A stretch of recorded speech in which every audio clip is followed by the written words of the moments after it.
Hello everyone, we are going to start class 8th NCERT Civics chapter 2 understanding secularism. तो देखो, आप खुद को एक बार इमेजिन करके देखो, अगर आप कोई हिंदू या मुस्लिम जो कि अमेरिका में रहता हो वो हो, तो वहां पर तो क्रिश्चियन फंडामेंटलिज्म ज्यादा पावरफुल है। तो अगर ऐसा हो जाता है कि आप एक यूएस सिटीजन भी हो लेकिन फिर भी आपको कोई अपना घर रेंट पे नहीं देना चाह रहा just because you are Hindu और मुस्लिम, तो ये सब जब आपके साथ होगा तो आपको कैसा लगेगा? ऑब्वियसली बुरा लगेगा। तो आप डिसाइड कर सकते हो कि आप या तो इनके डिस्क्रिमिनेशन के लिए कंप्लेंट करोगे। तो देखो, अगर आप इस तरह से डिस्क्रिमिनेशन जो आपके साथ हुई उसके लिए कंप्लेंट भी करो, तब आपको ऐसा कह दिया जाए कि आप इंडिया वापस चले जाओ, तब आपको और ज्यादा गुस्सा आएगा। आपका गुस्सा दो फॉर्म्स ले सकता है। या तो आप ऐसा कहोगे रिएक्ट करते हुए कि क्रिश्चियंस के साथ भी सेम ट्रीटमेंट होना चाहिए जब वो किसी हिंदू या मुस्लिम मेजोरिटी जगह पे जाते हैं। तो ये तो एक तरह का रिटेलिएशन का तरीका हो गया। या फिर आप ये भी व्यू रख सकते हो कि सभी को जस्टिस मिलना चाहिए बराबर। आप ये कहते हुए लड़ सकते हो कि जो भी जगह है ना, वहां पर डिस्क्रिमिनेशन रिलीजियस प्रैक्टिसेस और बिलीव्स के बेसिस पर बिल्कुल नहीं होना चाहिए। तो ये जो स्टेटमेंट है ना, ये कम्प्लीटली इस अजम्पशन पे है कि देखो, जितनी भी रिलीजियन से रिलेटेड डोमिनेशन है ना, जो एक रिलीजन दूसरे रिलीजन पर डोमिनेट करता है, ये सब खत्म हो जानी चाहिए। पहले ही अजम्पशन लेके चल रहे हो तभी आप दूसरी वाली आर्गुमेंट दे सकते हो। तो यही सेक्युलरिज्म होता है, जब किसी एक रिलीजन की डोमिनेशन दूसरे पर नहीं आती। तो देखो, हिस्ट्री में हमें कई सारे एग्जांपल्स मिल जाते हैं जिसमें डिस्क्रिमिनेशन या फिर एग्जीक्यूशन परसिक्यूशन किसी भी तरह से प्रताड़ना हुई हो रिलीजन के बेसिस पर। हमने पढ़ा ही है, जैसे कि हिटलर जो था जर्मनी का, उसने कई सारे ज्यूज को मार दिया था।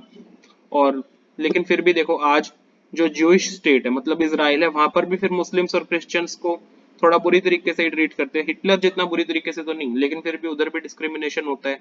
सऊदी अरेबिया में देखो, नॉन मुस्लिम्स जो होते हैं उनको टेम्पल बनाना या चर्च बनाना अलाउड नहीं है, ना ही वो कोई पब्लिक प्लेस पर प्रेयर के लिए इकट्ठा हो सकते हैं नॉन मुस्लिम्स। तो इन सभी एग्जाम्पल से ना, एक जो रिलीजियस कम्युनिटी के मेंबर है वो दूसरी रिलीजियस कम्युनिटी को, जो कि कम है पॉपुलेशन में, उसको डिस्क्रिमिनेट करते हैं या फिर परेशान करते हैं। ये जो एक्ट्स होते हैं ना डिस्क्रिमिनेशन के, ये थोड़ा ज्यादा इजीली तब आने लगते हैं जब एक रिलीजन को ना ऑफिशियल रिकॉग्निशन स्टेट दे देता है कि भाई ये रिलीजन जो है ये स्टेट का रिलीजन है। तो इस तरह से दूसरे रिलीजन्स जो होते हैं ना, उनके साथ थोड़ी सी डिस्क्रिमिनेशन हो जाती है। तो क्लियरली कोई भी चाहता नहीं है कि उसको वो डिस्क्रिमिनेटेड फील करे, उसको कभी भी डिस्क्रिमिनेट किया जाए उसके रिलीजन के बेसिस पर, और ना ही कोई दूसरा रिलीजन उसके रिलीजन को डोमिनेट करने लगे, ऐसा कोई नहीं चाहता। तो इंडिया में ना स्टेट जो है वो सिटीजन्स को रिलीजन के बेसिस पर डिस्क्रिमिनेट नहीं करता हमारा। सेक्युलरिज्म क्या है, हमने पिछले चैप्टर्स में पढ़ा कि इंडियन कॉन्स्टिट्यूशन में कुछ फंडामेंटल राइट्स है जो कि स्टेट की पावर है ना, उससे हमें प्रोटेक्ट करता है थोड़ा बहुत स्टेट की पावर के अगेंस्ट। और कभी कभी मेजोरिटी जो दुर्दशा कर देती है ना माइनॉरिटी की, उससे भी बचाता है। इंडियन कॉन्स्टिट्यूशन ना हर एक इंडिविजुअल को अपने रिलीजियस बिलीव्स और प्रैक्टिसेस के साथ एकदम आजादी से जीने के लिए अलाउ करता है। वो अपने बिलीव्स और प्रैक्टिसेस को अपने हिसाब से इंटरप्रेट कर सकते हैं। तो ये जो आइडिया है ना कि रिलीजियस फ्रीडम सबके लिए है, तो इंडिया ने एक स्ट्रेटजी यूज की है कि रिलीजियन को, जो रिलीजियन की पावर है और जो स्टेट की पावर है, उसको सेपरेट कर रखना है हमेशा। सेक्युलरिज्म का मतलब ये होता है कि ये जो रिलीजियन है ना, इसको स्टेट से सेपरेट रखना है, इंडिया से सेपरेट। तो ये जरूरी क्यों है कि सेपरेट रिलीजन हो स्टेट से रिलीजन सेपरेट हो? तो जैसा अभी हमने पढ़ा कि जो काफी सबसे इंपॉर्टेंट एस्पेक्ट है ना सेक्युलरिज्म का, वो यही है कि रिलीजन और स्टेट पावर एक दूसरे से सेपरेट है। ये एक कंट्री के डेमोक्रेटिकली फंक्शन करने के लिए ना बहुत ज्यादा इंपॉर्टेंट है। तो लगभग दुनिया में जितने भी कंट्रीज है जिसके पास एक या एक से ज्यादा मतलब रिलीजियस ग्रुप है, तो वो उसमें रह रहे हैं, हर एक कंट्री में एक से ज्यादा रिलीजियस ग्रुप रह रहे हैं। तो इन्हीं रिलीजियस ग्रुप्स में ना, तो ऐसा हो सकता है कि एक रिलीजियस ग्रुप मेजोरिटी हो। तो अगर देखो मेजोरिटी ग्रुप के पास स्टेट पावर का भी एक्सेस आ जाएगा, तो वो अपनी पावर का या फाइनेंशियल रिसोर्सेज का यूज कर सकता है ताकि वो जो रिलीजन दूसरा पर्सन का है उसको डिस्क्रिमिनेट या परसिक्यूट मतलब परेशान करे। तो इस तरह से कभी कभी जो मेजोरिटी दुर्दशा कर देती है ना डिस्क्रिमिनेशन कर करके, या फिर क्या होता है कभी कभी अपनी बातें मनवाने लग जाती है, तो बिना इच्छा के ही माइनॉरिटी को करना पड़ जाता है वो काम। और कभी कभी तो रिलीजियस माइनॉरिटीज को मार भी दिया जाता है। तो इस तरह की चीजों से बचा जा सकता है सेक्युलरिज्म का प्रिंसिपल अडॉप्ट करके। मेजोरिटी देखो, मेजोरिटी इजिली ना माइनॉरिटी को अपना रिलीजन प्रैक्टिस करने से रोक सकती है। अगर स्टेट पावर भी आ जाए तो कोई भी डोमिनेशन जो कि रिलीजन के बेसिस पे हो ना, अगर वो एक डेमोक्रेटिक सोसाइटी के राइट्स को वायलेट करता है जो कि हर एक व्यक्ति को दिए गए हैं, तो ये सही नहीं है। इसीलिए ताकि मेजोरिटी जो है वो किसी का फंडामेंटल राइट वायलेट ना करे, जिसके कारण से थोड़ी दिक्कत आ सकती है, इसलिए स्टेट और रिलीजन को ना सेपरेट रखना चाहिए डेमोक्रेटिक सोसाइटीज में। और एक रीजन ये है कि देखो, रिलीजन को स्टेट को सेपरेट करना इसलिए भी जरूरी है क्योंकि ना इंडिविजुअल्स की फ्रीडम को प्रोटेक्ट करना है कि वो अपने रिलीजन को छोड़ सके। अगर स्टेट है, एक स्टेट में कोई व्यक्ति अपना रिलीजन को छोड़ना चाहता है, तो इसके लिए भी सेक्युलरिज्म जरूरी है, क्योंकि अगर कोई अपना रिलीजन छोड़ के किसी दूसरे रिलीजन में जाना चाहता है, तो वो अपने जो रिलीजियस टीचिंग्स है ना उनको थोड़ा अलग तरीके से इंटरप्रेट करके जा सकता है, मतलब वो जिस तरह से चाहे। इसको थोड़ा अच्छे से समझने के लिए हम अनटचेबिलिटी के एग्जाम्पल से समझते हैं। तो देखो, हिंदुज्म में एक प्रैक्टिस थी अनटचेबिलिटी की। तो कुछ लोग हो सकता है आप चाहते हो कि इसको थोड़ा रिफॉर्म किया जाए। अगर स्टेट पावर ही हिंदुओं के हाथ में है जो कि अनटचेबिलिटी को सपोर्ट करे, वो वाले हिंदू जो कि अनटचेबिलिटी को सपोर्ट करे, तो ये कोई इजी टास्क थोड़ी होगा कि इसमें रिफॉर्म लाया जाए। अगर आप एक डोमिनेंट रिलीजियस ग्रुप का पार्ट भी हो, मतलब अनटचेबिलिटी के केस में आप हिंदू हो, तब भी आप इसमें रिफॉर्म नहीं ला सकते। आपको काफी रेजिस्टेंस आएगा अपनी कम्युनिटी के फेलो मेंबर्स से, क्योंकि देखो इन मेंबर्स के पास स्टेट की पावर भी है। तो ये ऐसा भी कह सकते हैं कि हिंदुज्म के जो ग्रंथ है ना, इनकी बस एक ही इंटरप्रिटेशन है और उसके अकॉर्डिंग जो अनटचेबिलिटी है वो सही है। लेकिन आप कह रहे हो कि इंटरप्रिटेशन गलत है और अनटचेबिलिटी गलत है, तो आप क्या करोगे ऐसे केस में? उनके पास स्टेट पावर भी है और तो और वो इंटरप्रेट भी नहीं करने दे रहे दूसरे तरीके से। तो इसीलिए जो वो होता है ना सेक्युलरिज्म, तो इसके अकॉर्डिंगली हर एक व्यक्ति अपने रिलीजन को छोड़ सकता है, एग्जिट कर सकता है अपने अकॉर्डिंगली रिलीजियस टीचिंग्स को फ्रीडम टू इंटरप्रेट करके, मतलब अपनी आजादी से इंटरप्रेट या समझ के। एक इंडियन सेक्युलरिज्म क्या है? इंडियन कॉन्स्टिट्यूशन जो है ना, ये क्लियरली मैंडेट मतलब बता देता है कि इंडियन स्टेट जो है ना वो एक सेक्युलर स्टेट है। कॉन्स्टिट्यूशन के अकॉर्डिंगली एक सेक्युलर स्टेट के ना देखो ये तीन बातें होती है कि कोई भी रिलीजियस कम्युनिटी है ना वो दूसरी रिलीजियस कम्युनिटी को डोमिनेट नहीं कर रही। कुछ जो मेंबर्स है वो सेम रिलीजियस कम्युनिटी में दूसरे मेंबर्स को डोमिनेट नहीं कर रही। जैसे अनटचेबिलिटी के एग्जांपल में आपने देखा कि जो अनटचेबिलिटी को सपोर्ट करने वाले हिंदू है वो डोमिनेट कर गए थे। इस तरह से ये दूसरा सिद्धांत हो गया। और देखो, स्टेट जो है वो एक पर्टिकुलर रिलीजन को एनफोर्स नहीं करेगा, ना ही किसी की रिलीजियस फ्रीडम छीनेगा। मतलब कि ना तो स्टेट का कोई रिलीजन है, ना ही वो किसी का रिलीजन की फ्रीडम को छीनेगा। इंडियन स्टेट अलग अलग तरीके से काम करता है ताकि इस तरह से डोमिनेशन को बचा सके, मेजोरिटी की डोमिनेशन ना बचे। सबसे पहले देखो, सबसे पहले क्या करता है स्टेट ना अपने आप को रिलीजन से डिस्टेंस कर लेता है, मतलब दूर कर लेता है।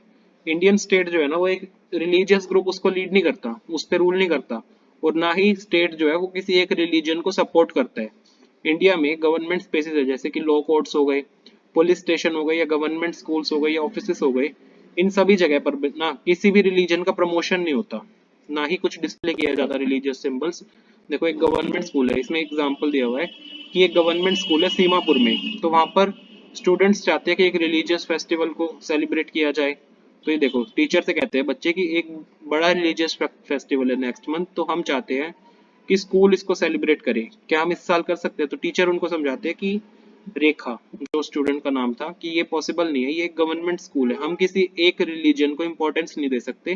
प्राइवेट स्कूल्स तो कर सकते हैं, लेकिन गवर्नमेंट स्कूल ना एक रिलीजियस फेस्टिवल को स्कूल प्रीमाइजेस के अंदर नहीं सेलिब्रेट कर सकते। काफी जो रिलीजियस फेस्टिवल्स होते हैं ना, इसीलिए उधर पब्लिक हॉलीडेज दे दिए जाते हैं ताकि आप उसको घर पे सेलिब्रेट कर लो।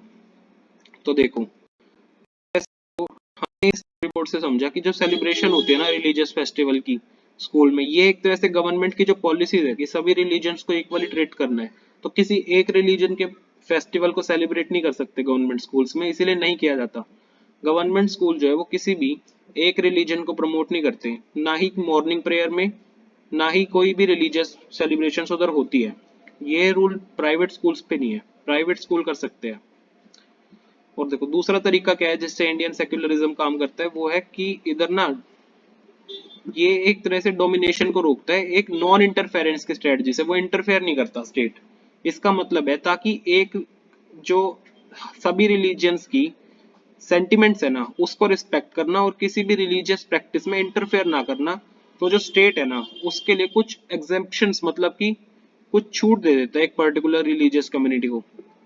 एग्जाम्पल से देखो, इसमें एक दोस्तों का ग्रुप है जो कि जिन्होंने अभी अभी स्कूटर्स खरीदा है, तो वो एक मीटिंग कर रहे हैं ताकि वो राइड साथ में कर सके। तो देखो ये दोस्त जो है वो अपने सिख दोस्त को कहते हैं कि तुम्हारे पास एक हेलमेट तो होगा, तुम्हें पता ही है दिल्ली का जो रूल है वो कहते हैं कि हेलमेट पहनना है, अगर नहीं पहनोगे तो तुमको फाइन लग जाएगा।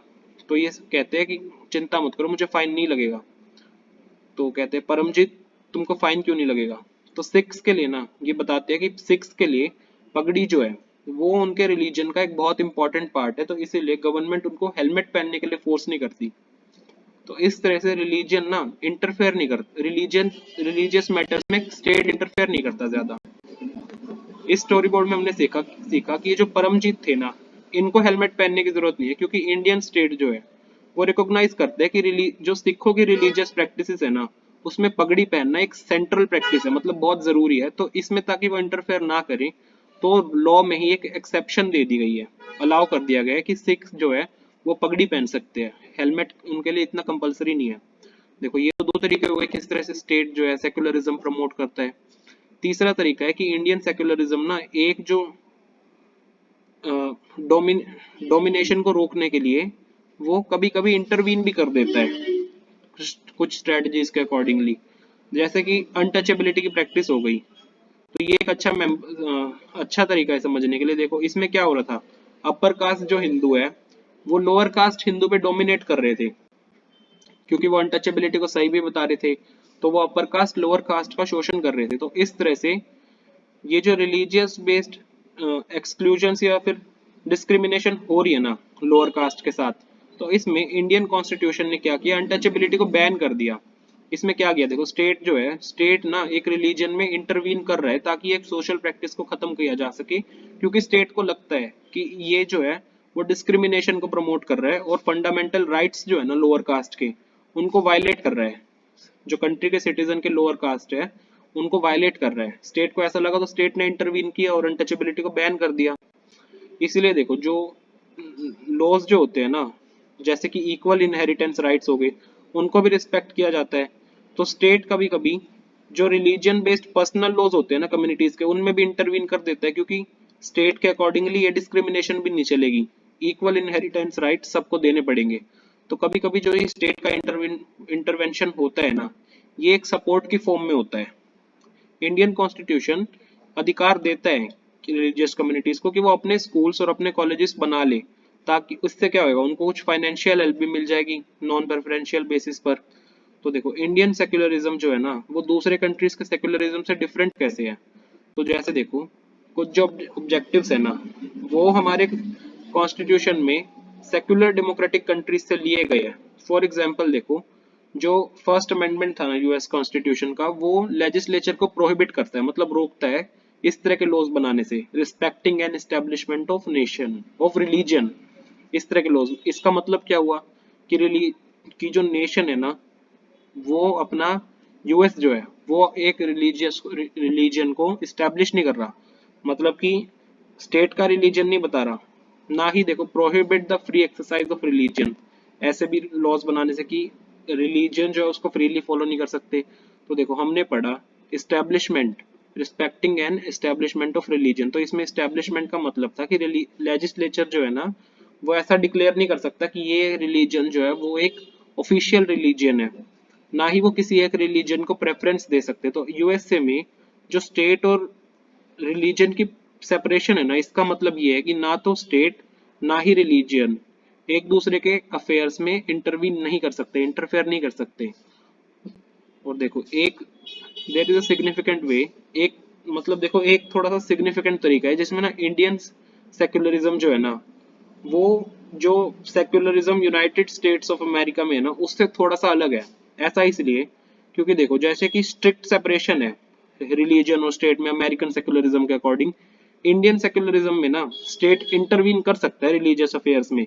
जैसे अभी हमने अनटचेबिलिटी के एग्जांपल में देखा, रिलीजन के अफेयर में स्टेट ने इंटरवीन कर दिया। अमेरिका में इतनी स्ट्रिक्टनेस है कि स्टेट इंटरवीन नहीं कर सकता। इंडियन सेक्युलरिज्म में ना स्टेट देखो स्टेट स्ट्रिक्टली जो है वो रिलीजन से सेपरेट है, और रिलीजन भी स्टेट से सेपरेट है। तो इसका मतलब क्या है कि इंटरफेयर जो है ना वो रिलीजन नहीं कर सकता। लेकिन देखो रिलीजन जो है ना उसको जो कॉन्स्टिट्यूशन के आइडियल्स है उसके अकॉर्डिंगली काम तो करना ही पड़ेगा। ये जो आइडियल्स है ना ये एक तरह से स्टैंडर्ड है जिनके बेसिस पर हम जज कर सकते हैं कि स्टेट जो है वो सेक्युलर प्रिंसिपल्स के अकॉर्डिंग बिहेव कर रहा है या नहीं कर रहा। इंडियन स्टेट सेक्युलर है और ये इस तरह से काम करता है ताकि वो रिलीजियस डोमिनेशन को रोक सके, किसी भी एक रिलीजियस कम्युनिटी की डोमिनेशन ना बने। इंडियन कॉन्स्टिट्यूशन देखो कुछ फंडामेंटल राइट्स देता है जो कि सेक्युलर प्रिंसिपल्स पे बेस्ड है। फंडामेंटल राइट्स तो देखो जब भी ये फंडामेंटल राइट्स वायलेट होने लग जाएंगे तब स्टेट इंटरवीन करेगा। लेकिन हम ऐसा नहीं कह सकते कि ये जो फंडामेंटल राइट्स है ना इंडियन सोसाइटी में इनकी वायलेशन नहीं होती। तो ये हो जाती है वायलेशंस, जो कि इसीलिए हमको कॉन्स्टिट्यूशनल मैकेनिज्म बहुत जरूरी है। कॉन्स्टिट्यूशनल मैकेनिज्म इनको रोकता भी है। तो ये जो राइट्स की नॉलेज है ना, अगर ये नॉलेज कि भाई ये राइट्स इस तरह के हैं तो हमको वायलेशन समझ आ जाती है कि अभी हमारी वायलेशंस हो रही है, हम इनको लेकर सेंसिटिव हो जाते हैं और हम जब भी ऐसी वायलेशंस होने लगती है ना तब हम एक्शन ले सकते हैं। तो ये इंडियन सेक्युलरिज्म की ब्यूटी है कि रिलीजन कभी कभी जब फंडामेंटल राइट्स को वायलेट करता है ना तो इस तरह से बीच में आ सकता है स्टेट भी। फरवरी 2004 में देखो क्या हुआ था, फ्रांस ने ना एक ऐसा लॉ बना दिया था जिसमें स्टूडेंट्स को वो कोई भी कंस्पिशियस रिलीजियस या पॉलिटिकल साइन या सिंबल वगैरह हो गए उसको पहनने से बैन कर रहा था। जैसे कि इस्लामिक हेड स्कार्फ नहीं पहन सकते, जूइश स्कल कैप नहीं पहन सकते या फिर क्रिश्चियन क्रॉसेस भी नहीं पहन सकते। तो इस सब को फ्रांस ने बैन कर दिया था। तो इस लॉ के कारण ना जो इमिग्रेंट्स थे उन्होंने काफी रेजिस्टेंस दिखाई। तो वो इमिग्रेंट्स कहाँ से थे, वो फ्रेंच कॉलोनीज से ही थे, जैसे कि अल्जीरिया, ट्यूनीशिया, मोरक्को हो गई। तो 1960s में क्या हुआ, फ्रांस में ना वर्कर्स की शॉर्टेज आ गई। तो इसीलिए इन्होंने ना वीजा देने शुरू कर दिए थे इमिग्रेंट्स को कि आप आ जाओ फ्रांस में और काम करो फ्रांस में। तो ये इमिग्रेंट्स जो थे ना इनकी जो बेटियां थी वो हेड स्कार्फ पहनती थी जब भी स्कूल्स को अटेंड करती थी। लेकिन ये जब लॉ आया कि भाई कोई भी इस तरह से रिलीजियस सिंबल वगैरह नहीं पहनने, तो इस लॉ के कारण ना इन सब की बेटियों को स्कूल से निकाल दिया गया क्योंकि ये हेड स्कार्फ पहनती थी। देखो यूनाइटेड स्टेट्स ऑफ अमेरिका में ना जो काफी बच्चे हैं वो अपने स्कूल की शुरुआत करते हैं प्लेज ऑफ एलिजियंस से। ये सुबह सुबह एक तरह की प्रेयर बोलते हैं इस तरह से। इस प्लेज में ना एक वर्ड है, अंडर गॉड। अंडर गॉड ये वर्ड आता है इस प्लेज में। तो देखो आज से 60 साल पहले ये स्टैब्लिश कर दिया गया था कि कोई भी गवर्नमेंट स्कूल है ना उसमें स्टूडेंट्स को ये प्लेज रिसाइट करने की जरूरत नहीं है अगर वो उनके रिलीजियस बिलीफ से थोड़ा सा कंफ्लिक्ट में है, उनके रिलीजियस बिलीफ के अकॉर्डिंग नहीं है। तो इसके बाद भी देखो कई लीगल चैलेंजेस है जो कि ये जो अंडर गॉड फ्रेज आता है ना इसमें ऐसा कहते हैं कि चर्च और स्टेट के बीच में ना सेपरेशन ऑफ पावर है, सेपरेशन है मतलब चर्च और स्टेट के बीच में। ये first amendment of US constitution guarantee भी करता है। लेकिन देखो फिर भी ये बोलते हैं तो ये इस तरह से थोड़ा सा दिक्कत आती है उधर प्लेज ऑफ एलिजियंस को लेकर भी, जो आज तक चल रहा है अमेरिका में। तो इसी के साथ ये चैप्टर हमारा खत्म हो गया है। Thank you.